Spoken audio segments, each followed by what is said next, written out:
you absolutely intend to make use of that. Yeah. There is, I haven't read it, but I saw Baron Cohen, who is mostly written on autism, etc. But now he has written a recent book on evil.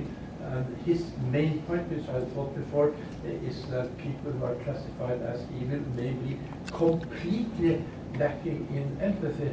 And most of us have some kind of empathy. And right. I used to think that most of us can see a bit, but sort of some are completely blind for history of other people. And I just think it's interesting. So I would suggest that that could be an important part of more academic studies to go closer into empathy and distribution, and if it can be still nurtured, so well, I mean, made seeing in a way. Yeah, I mean, I think one of the classic symptoms of sociopathy is the inability to empathize yes, exactly. with other people. Exactly. And yeah, I think that's a common characteristic yes. for school shooters in particular.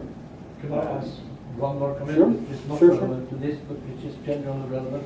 I think that some of the people who have swindled the Americans for billions and billions of dollars are completely lacking in empathy with the millions of people who don't work. They just make a different kind of killing. Yeah. And harm. Sure. Well, sociopaths do very well in business. Yes. And, you know, Rupert Murdoch's probably a good example. Yes, good. Yeah. But, so that's yeah. a wider perspective. Yeah. Please, in the back. And we'll I was just thinking about the picture of the Amish, and that was an incredibly moving picture for me, just seeing them coming in. And I gather what you were there, or there was some kind of. I was not at the funerals. That was a photograph of one of the funerals. Right. And the buggies, of course, going to the funeral. I was at the first remembrance in October 2007, along with my wife and administrators from TAC. We've been invited up, and they still, Aaron Ish still calls us every April 16th.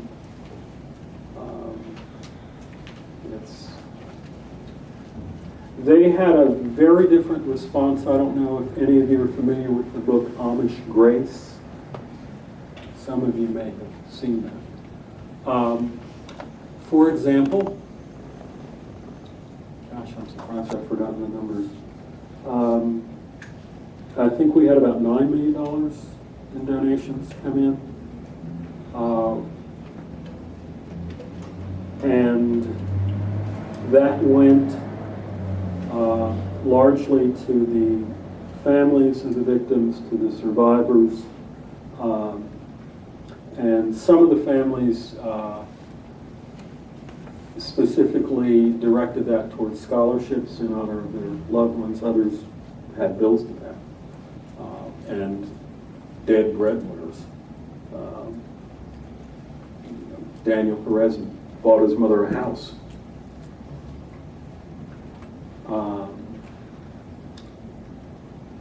And the information I'm sharing with you is all public, but I would not share any personal information. But the Amish received somewhere around 4 or 5 million, as I recall. They used half of it to pay for the medical bills and funerals of the 5 girls who were killed and the survivors. And the other half they gave to the widow of the shooter, Charles Roberts.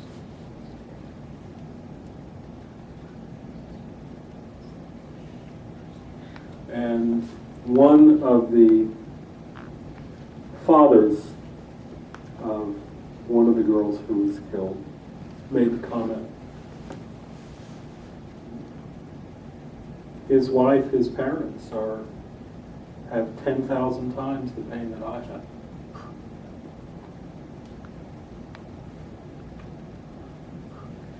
Not an attitude we encountered much in our work, but different ways of making meaning. Other questions, please? When the permanent memorial was constructed, was there any consideration of including the 33rd stone? No. I mean, there might have been fleeting, but anybody who brought it up, I'm sure, would have recognized that just wasn't the fly. There were other forms, of course, of recognition of Cho in some ways. In the 10,000 Cranes exhibit, there were circles of cranes for each of the 32 victims. There was a separate circle for Cho. Elizabeth Wallace, who is a California artist, spontaneously, as far as we were concerned, out of the blue, went on the internet, spent weeks finding photographs of each of the 32 victims, reading their obituaries, learning about them, and then did portraits in pastel of each of them and sent them to our office. And we sent those on to the loved ones of the victims. And she did one of Cho. However, later in, I guess it was 2009, maybe winter of 2008, we met with the president of the university, and he was asking for other ways that the university could demonstrate support for the families of the victims. And we mentioned to him those pastels and said, you know, we think one way to show that would be if you would commission another set for the university from Elizabeth Wallace, which he did. And I called her and spoke with her, and she agreed to do another set. But she couldn't do Cho again. She did an outline and then she X'd it out. She sent 33 pieces.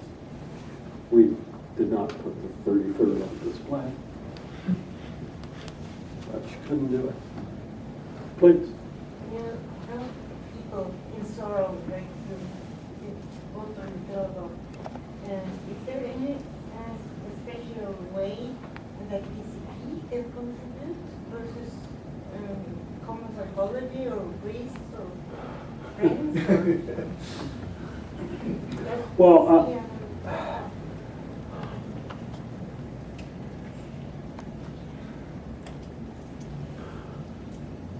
I'm sure there is. Of course. Dozens of ways, thousands of ways. What we found in our work, one of the biggest resources we had, I think, was that both my wife and I, who ended up doing a lot of the personal contact with victims and families of victims and the survivors, are family therapists. And it was fairly easy, I think, to appreciate something that was often very hard for others to appreciate. I mean, whether they were therapists or not. Which was how things came across to family members. You know, and I'm sure for Bob, having done the work that he's done, it's a similar kind of thing, but it's not always easy to just get into the head of somebody who has had a loved one murdered or had a child seriously wounded or at risk. It takes a while to do that. And for example, one of the things that became very clear to us working with the survivors, all but one of whom were students, all but two of whom were students, was that their parents, by and large, had no idea what they had gone through, and because they didn't, they went nuts. They had no way to know what was a real threat and what wasn't. And their kids typically did not want to talk about it with them. They had already been interviewed by the police. They shared some things with each other over time, sometimes. But they didn't want to talk with anybody else about it. And that was very hard for the parents in particular of the survivors. We often knew more than they did about what their children's experience had been. And we weren't at liberty to share it. You know, these were all adults. It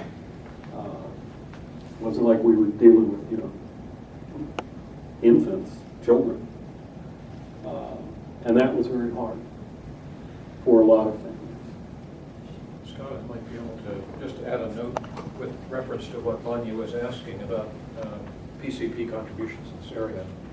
The area in which you and I work has partial overlap, and there